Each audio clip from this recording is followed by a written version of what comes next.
बहुत सारे लोगों के मुंह में अक्सर आप देखे होंगे कि कुछ बड़े बड़े सिस्ट जैसी संरचना दिखाई देती है, जैसे कि अभी आपको फोटो में दिख रहा होगा। अगर इस टाइप की कोई संरचना आपके भी मुंह में बनी हुई है तो बहुत ज़्यादा इससे डरने की ज़रूरत नहीं है। बहुत सारे लोग ऐसा सोचते हैं कि ये जो हो गया है ये कैंसर हो गया है।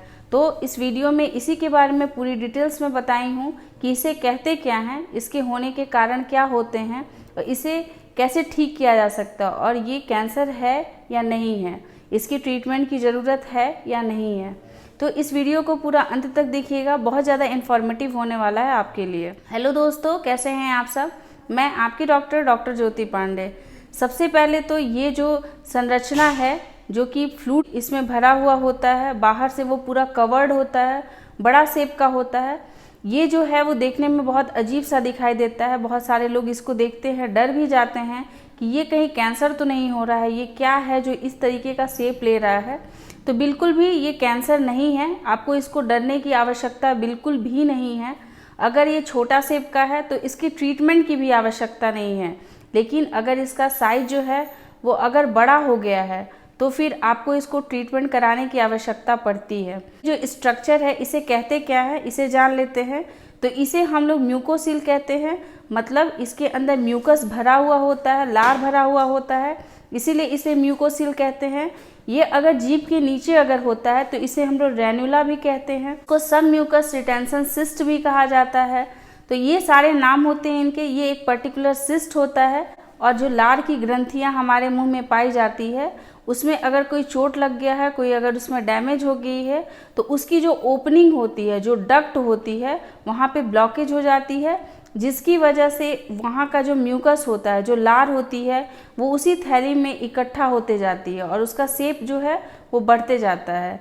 ये 2 मिलीमीटर से लेकर के 10 मिलीमीटर तक का हो सकता है, थोड़ा बड़ा भी हो सकता है।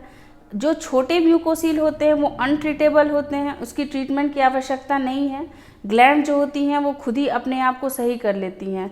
सैलिवरी ग्लैंड जो होती हैं वो हमारे मुंह में बहुत सारी होती हैं, छोटी छोटी होती हैं, कुछ बड़ी होती हैं। मेजर 3 सैलिवरी ग्लैंड्स होती हैं, लार की ग्रंथियाँ होती हैं, लेकिन ऐसे छोटे छोटे जाल जो हैं ग्लैंड्स के वो पूरे जगह पे बिछे हुए होते हैं। यही वजह है कि ये जो म्यूकोसील होता है उसका सबसे कॉमन साइट जो है, सबसे कॉमन स्थान जो है वो पाए जाने का वो होता है लोअर लिप और चिक के पास, और जीभ जो होती है उसका ऊपर का जो होता है जिसको कि टिप ऑफ द टंग बोलते हैं, उसके जस्ट नीचे जो है ये म्यूकोसील जो है वो जनरली बनता है। तो ये म्यूकोसील जब भी अगर किसी को होता है तो ये इस चीज़ का ध्यान रखना है कि इसके होने के सिर्फ 2 ही कारण होते हैं। या तो आपको लिप बाइटिंग की हैबिट है, मतलब आप अपने लिप को बार बार अपने दांतों से काटते रहते हैं, जिसकी वजह से वहाँ के जो सैलिवरी ग्लैंड्स होती हैं, लार की ग्रंथियाँ होती हैं, उनमें ब्लॉकेज आ जाती है। मतलब वो जो हैं वो वहाँ पे लार जो है वो अच्छे से प्रवाहित नहीं होने पाता है, इसीलिए वो एक थैलेनुमा आकृति में अपने आप को लार को इकट्ठा करने लगती हैं। और दूसरा रीज़न ये हो सकता है कि अगर कभी चोट लग जाता है, किसी भी वजह से चोट लग सकता है, एक्सीडेंटल चोट है, या फिर अगर झटके से भी कभी किसी चीज़ से अगर चोट लग जाता है, अगर वहाँ की ग्लैंड्स जो हैं, जो पतली पतली छोटी छोटी ग्लैंड्स हैं, अगर वहाँ पे ब्लॉकेज हो गया है तो वो म्यूकोसील में कन्वर्ट हो सकता है।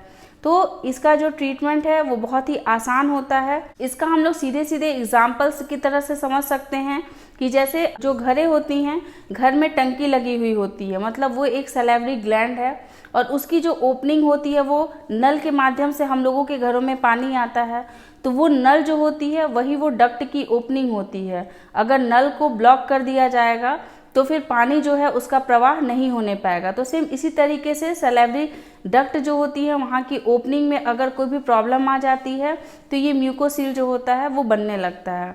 अब हम लोग इसके ट्रीटमेंट के बारे में बात करते हैं। तो म्यूकोसील जो होता है, जो ट्रीटमेंट है, अगर छोटे साइज के हैं और शेप के हैं तो इनके ट्रीटमेंट की आवश्यकता नहीं है। जो बॉडी है वो खुद अपने आप को हीलिंग कर लेती है, हील करके उसको अपने आप से सही कर लेती है। बट अगर इसकी साइज जो है वो बड़ी होती जा रही है, दिन प्रतिदिन अगर बढ़ रही है, आपको खाना खाने में दिक्कत हो रही है, किसी से बात करने में अगर प्रॉब्लम हो रही है, तो फिर इसका ट्रीटमेंट जो है वो ज़रूरी है। इसका ट्रीटमेंट जो है वो 1 विजिट में ही किया जा सकता है, चेयर साइड में ही किया जा सकता है। डेंटिस्ट के पास जब आप गए हैं उसकी प्रॉपर जांच करने के बाद डिसाइड किया जाता है कि किस तरीके का ट्रीटमेंट जो है वो आप लेना पसंद करते हैं। अगर आप सर्जिकली ट्रीटमेंट लेना चाहते हैं तो इसमें एक वर्ड होता है मार्सुपिलाइजेशन, उस मेथड के द्वारा इसका ट्रीटमेंट किया जाता है। मतलब ब्लेड के द्वारा वो म्यूकोसिल के जितने भी म्यूकस वाले पार्ट्स होते हैं उसको रिमूव कर दिया जाता है। अच्छे से उसके अंदर की जो झिल्ली बनी हुई होती है जिसमें कि म्यूकस जमा हुआ रहता है उसको अच्छे से क्लीन करके अगर ज़रूरत होता है तो सुचर कर दिया जाता है, अगर ज़रूरी नहीं है तो फिर उसको ऐसे ही छोड़ दिया जाता है और कुछ दिनों का मेडिसिन चलेगा और आपका म्यूकोसिल जो है वो बिल्कुल ठीक हो जाता है। कुछ लोग जो हैं वो सर्जिकल ट्रीटमेंट पसंद नहीं करते हैं तो फिर उनके लिए लेज़र ट्रीटमेंट की भी व्यवस्था है। लेज़र ट्रीटमेंट के द्वारा कोई भी ब्लड जो है वो बिल्कुल भी नहीं निकलता है, ईजिली जो है वो आपका सर्जरी जो है वो कंप्लीट हो जाता है और कुछ दिनों की मेडिसिन दी जाती है। 10 मिनट का समय लगता होगा और जनरली ये ट्रीटमेंट जो है वो कंप्लीट हो जाता है। तो म्यूकोसिल जो है या फिर रेनुला, ये जो सिस्ट है ये जो है अगर मुंह में है तो इसकी जो सर्जरी है वो ज़रूरी है, क्योंकि इससे आपको बात करने में प्रॉब्लम हो सकती है। उनके सामने जब आप बोलते हैं तो भी उससे प्रॉब्लम हो सकती है या फिर देखने में वो थोड़ा अच्छा नहीं दिखता है। आई होप कि आपको ये वीडियो अच्छा लगा होगा। अगर अच्छा लगे तो और लोगों के साथ इसे शेयर ज़रूर कीजिएगा। ऐसे ही और इन्फॉर्मेटिव वीडियोज़ आपके साथ हमेशा लाते रहेंगे। तब तक के लिए अपना ख्याल रखिएगा, अपने आसपास के लोग का ध्यान रखिएगा। Take care, bye bye.